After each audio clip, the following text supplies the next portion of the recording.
Within. So I want to share with you a page from my Musings of Awareness, which is a collection of 40 reflections of awareness that needed to be shared through the power of word. So I want to share this one with you guys today, and then I'll give you a quick little rundown of what I interpret it to be. A vast ocean of truth, insight, and knowledge of self resides within, awaiting to be explored, uncovered, and in turn transmuted into eternal wisdom. All it requires is one simple thing: the wanting to deep dive into the abyss and see what treasures you can discover. It sounds hard to do, and for some they may think, what's the point? That's fine. You don't need to if you don't want to.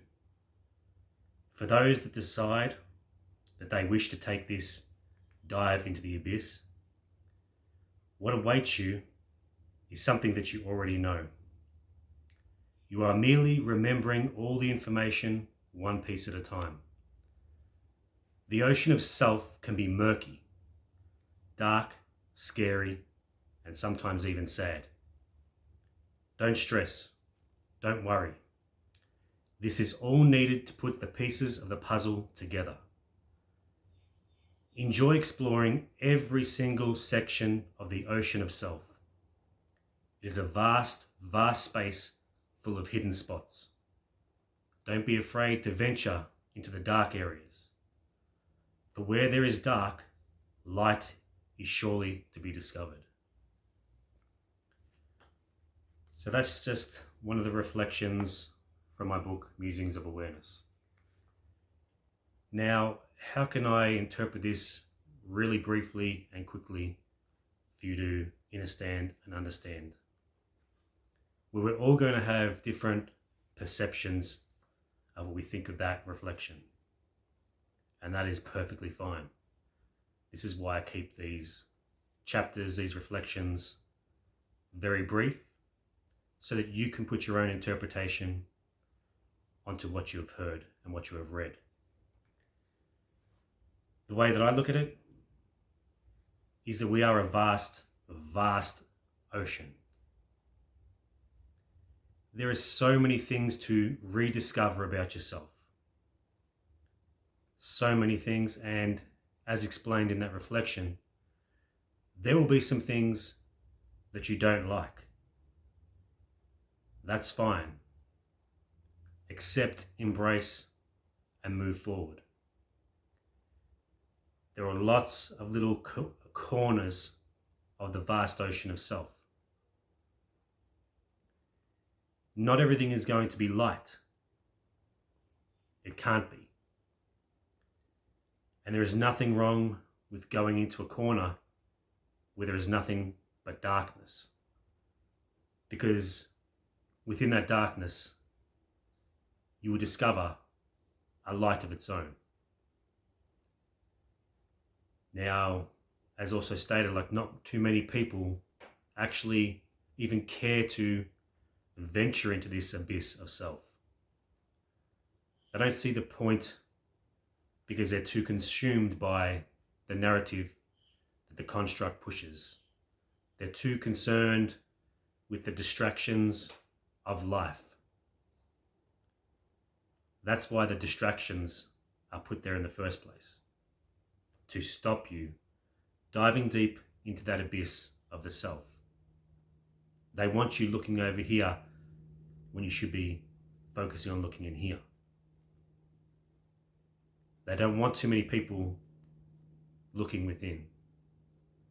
They want to distract you with politics. They want to distract you with sports.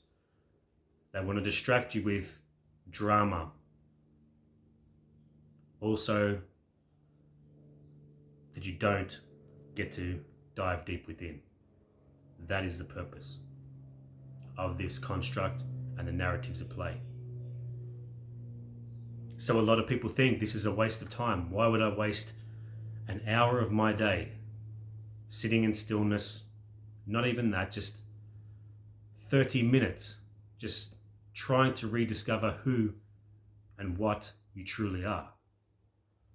Why would I do that? Well, that's perfectly fine if you don't want to. If you want to be distracted and be consumed by everything that the narrative pushes, by all means go ahead. But do you really think deep down that that's what you're here for? To play along with the game? The game is designed to keep you from rediscovering your true self. That's why it's vital to jump into that abyss. I'm not saying to spend 6 or 7 hours a day like a monk in the rainforest or out in nature, meditating and doing things like that. It's not hard to put aside 15 minutes even and just do a self-discovery session. But as I said in that book, I understand that there'll be a lot of people that don't want to venture down. That's fine. That's perfectly fine. But for those that are willing and brave and actually want to rediscover truly what and who they are, take that first step. Dive down, venture into those dark spots, face whatever you discover head on, embrace it, accept it and all that, and move forward and rediscover some more things about your true eternal self, the witness, the awareness that is. What you discover is so profound. Shocking, maybe, but very enlightening, very powerful, and very much needed. Interpret that as you wish. As always, have an awesome day and I'll talk to you again soon. Peace.